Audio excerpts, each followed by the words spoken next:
Grossi Posse Packer Nation, welcome to another episode of Packcast, the podcast where you don't have to be a Packers fan, but it sure does help. I'm your host, Tom Grossi, and still no pass rusher for the Green Bay Packers. Instead, we are going for the third time's a charm, a guy that was projected to go in the third or fourth round, somebody that the fans have been clamoring for, actually, and that is Equanimeous St.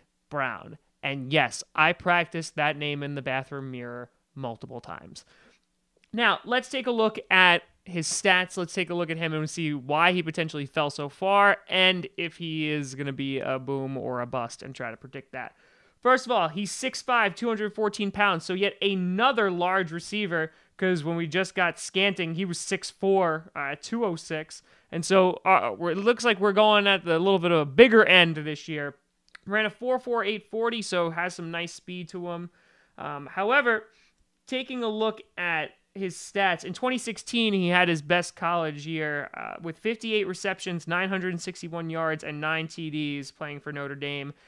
The quarterback at that time that he had such a connection with, our newest backup, Deshaun Kaiser.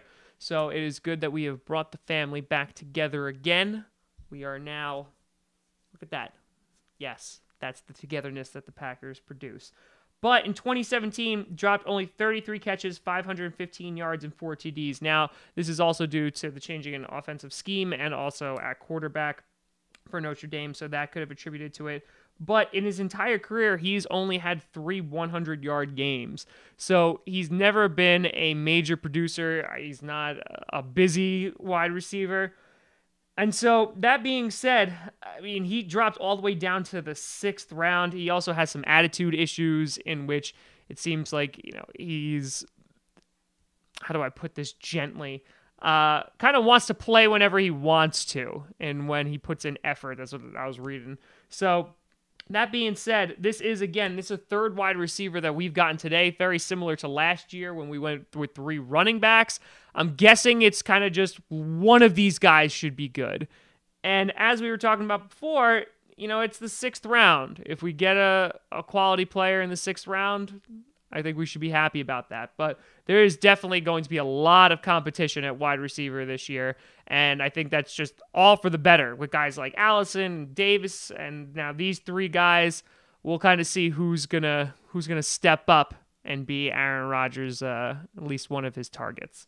So we'll see. But again, the number one concern that I'm starting to have is we don't really have a pass rusher. We got Oren in the 3rd round, but that guy's kind of played all over the place. Now, as we were talking, after the 1st round, pass rusher kind of drops off a bit. I think quarterback was definitely more important. That's why we doubled up on that. But to not go with it at all, I wouldn't be surprised if one of the 3 7th-round picks the Packers have, we try to find a player there. But again, when you're dinging at the bottom of the barrel at the 7th round, ain't no guarantees at all. But let me know what you think about this. Again, I'm not necessarily upset with the pick, because if one of these guys hit, we're good. You can always find me at TomGrossiComedy.com, TomGrossI Comedy, or Tom Grossi Comedy on the Twitter and the Instagram and the Facebook and Patreon. You can also check out Packcast, this podcast, Packast, on SoundCloud, Google Play Music, iTunes, and of course here on the YouTube. We'll be doing at least 3 more videos today. Continuing this, we're breaking records today of the amount of videos I'm pushing out for Packcast. So I'll see you shortly, but the draft is almost over. We're in the final round. And so I'm Tom Grossi. And as always, go Pack Go.